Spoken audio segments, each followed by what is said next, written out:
అన్నా రాంబాబు గారు అంటే ఏంటో తెలుసు. ఇవన్నీ ఇంత తెలుసుకొని కూడా ఇంత అసూయ పడుతున్నారు. మీరు నిజంగానే మన కింద నియోజకవర్గం బాగుపడాలంటే అన్నా రాంబాబు గారి మళ్ళీ ఎమ్మెల్యే కావాలి. ఎందుకు కావాలంటే చెప్తాను. అన్నా రాంబాబు కనుక ఎమ్మెల్యే కనుక అయితే రేపు రాబోయే రోజుల్లో మన ముఖ్యమంత్రి వర్యులు జగన్మోహన్ రెడ్డి గారు డెఫినెట్ గా మినిస్టర్ ఇస్తారు. ఆ మినిస్టర్ కనుక వస్తే మన నియోజకవర్గం, మన ఊరు, మన పల్లె, మన బజారు బాగుపడుతుంది.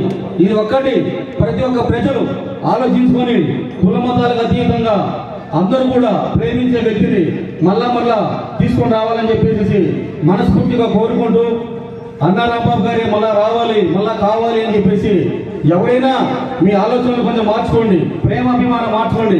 మనము కనీసం ఒక 5-6 మందికి భోజనం పెట్టాలంటే ఆలోచిస్తాం. కానీ ఎటువంటిది కూడా కొంచెం ఆలోచించకుండా 100 మంది వచ్చినా కానీ ప్రేమతో భోజనం పెట్టి పంపించే ఒక మంచి వ్యక్తి, అంత మంచి వ్యక్తిని పట్టుకొని మీరందరూ ఈ రోజున మాట్లాడుతున్నారు.